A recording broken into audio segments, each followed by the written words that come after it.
नमस्कार दोस्तों, pro people news में मैं आपका स्वागत करता हूं। बाबा रामदेव की पतंजलि आयुर्वेद को करारा झटका लगा है।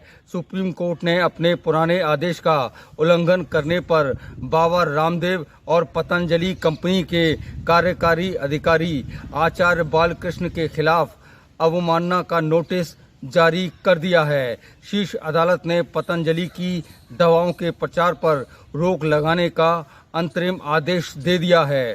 सुनवाई के दौरान कोर्ट ने केंद्र सरकार को फटकार भी लगाई है।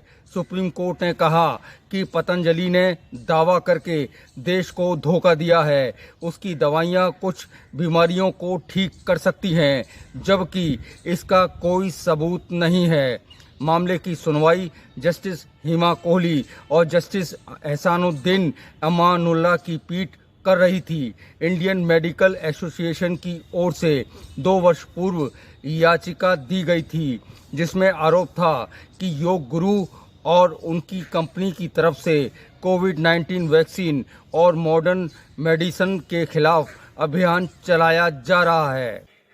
आज मैं आपको ये बताने जा रहा हूँ कि कोई भी दवा, कोई भी नई दवा किसी भी बीमारी के लिए यदि मार्केट में आती है तो उससे पहले उसके क्या क्या स्टेज होते हैं और उससे किस तरह से मार्केट में उतारा जाता है। कोई भी दवा या कोई भी नई आविष्कार किसी दवाई का होता है किसी भी बीमारी के लिए, तो उसको मार्केट में आने से पहले कम से कम 3 स्टेज पार करने होते हैं, जिनको हम कहते हैं क्लिनिकल ट्रायल्स। सबसे पहले क्लिनिकल ट्रायल 1 होता है, जो कि लगभग 1 साल में कंप्लीट हो जाता है, जिसमें हम उस दवाई का जानवरों पर एक्सपेरिमेंट करते हैं। जानवरों को देकर देखते हैं कि जानवरों पर इसका क्या प्रभाव पड़ता है और ये उन जानवरों के किस अंग में जाकर के असर करती है। तो इंसान से सबसे नज़दीकी जानवर होते हैं चूहे पर इसका एक्सपेरिमेंट किया जाता है और देखा जाता है कि चूहे पर इसका क्या असर होता है और ये चूहे के किन अंगों में आता है। जब पहला स्टेज क्लियर हो जाता है और हम ये देखते हैं कि दवाई का असर जैसा हम चाहते हैं वैसा ही हो रहा है और इसके कोई भी गंभीर साइड इफेक्ट नहीं है, तब दवाई क्लिनिकल ट्रायल्स 2 के लिए भेज दी जाती है। क्लिनिकल ट्रायल 2 में हम इंसानों पर इसका परीक्षण करते हैं। परीक्षण करने के बाद इसको ये देखते हैं कि इसके इंसान पर इसका क्या प्रभाव पड़ता है, इंसान पर इस पर कोई गंभीर साइड इफेक्ट नहीं होता है। इसके लिए हम लोगों को बताकर कि आप पर ये नई दवा का परीक्षण किया जा रहा है, उसके उपरांत उनको ये बताकर, उनको सब समझाकर और उनको ये दवाई दी जाती है। और इस ट्रायल के फेज में लगभग 1.5 से 2 साल का समय लगता है। तो ये 3 साल जो होते हैं ये कम से कम जरूरी हैं ये देखने के लिए कि इंसानों पर इसका दुष्प्रभाव होता है या अच्छा प्रभाव होता है, या जो प्रभाव हमने सोचा है वही हो रहा है।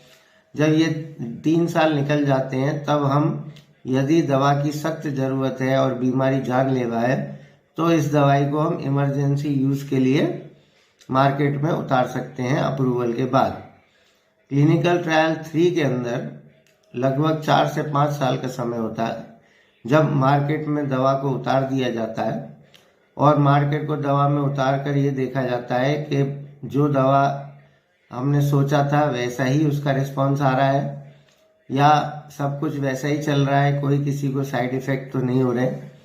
तो ये 3 स्टेजेस पार करने के बाद दवा फिर फ्रीली मार्केट में अवेलेबल होती है यूज के लिए, और बीमारी के लिए इसका उपयोग डॉक्टर्स को हम बताते हैं और डॉक्टर्स जो है इसका उपयोग फ्रीली करते हैं। क्लिनिकल ट्रायल 4th फेज जो होता है वो कई सालों तक चलता है, जिसमें देखा जाता है कि लॉन्ग टर्म कोई साइड इफेक्ट दवा का तो नहीं हो रहा। तो कोई भी दवा एलोपैथी हो चाहे आयुर्वेदिक हो चाहे होम्योपैथिक हो, ये दवा बिना अप्रूवल के मार्केट में नहीं आती और इसका इसलिए यूज किया जाता है क्योंकि ये इंसान की जिंदगी का सवाल होता है और इसमें यदि कोई साइड इफेक्ट हो जाए तो गंभीर परिणाम हो सकते हैं। इतने सब होने के बाद दवा जो है वो मार्केट में अवेलेबल होती है। तो ये जो सुप्रीम कोर्ट का डिसीजन आया है कि रामदेव बाबा ने जो है देश को धोखा दिया, इन्होंने कोविड के समय में अपनी एक दवा को प्रचारित किया कि कोविड के अगेंस्ट दवाइयाँ जो है बहुत असरकारक है। इसका कोई भी प्रमाण, कोई भी क्लिनिकल ट्रायल, कोई भी ऐसी चीज़ें पहले जो है हमारे पास प्रमाणित कोई भी ऐसा तथ्य नहीं है जिससे कि ये प्रूव हो सके कि ये दवा कोविड में लाभकारी थी। इसके क्या साइड इफेक्ट थे नहीं थे ये तो अभी तक इसकी भी जानकारी नहीं है। तो इसलिए ऐसी कोई दवा जो बिना क्लिनिकल ट्रायल के, बिना किसी परीक्षण के अगर मार्केट में उतार दी जाती है ये बताकर के इससे फला बीमारी ठीक होती है, तो वह एक तरह का धोखा ही है और इसका परिणाम भी जो है बहुत अच्छे नहीं आए। इस दवा से कोविड पे बहुत ज़्यादा असर भी नहीं पड़ा। तो इसीलिए हम ये कह सकते हैं कि रामदेव बाबा ने जो अपना दुष्प्रचार किया दवा को लेकर और हर दवाई को बताया कि ये बीपी के लिए कारगर है, ये डायबिटीज़ के लिए कारगर है, तो ये दवाओं का कोई भी प्रमाणित तथ्य हमारे पास, कोई भी ऐसा लिटरेचर अवेलेबल नहीं है जो ये प्रूव करता हो या ये जो ये प्रमाणित करता हो कि ये दवा जो है इस बीमारी में भरपूर सहायक है।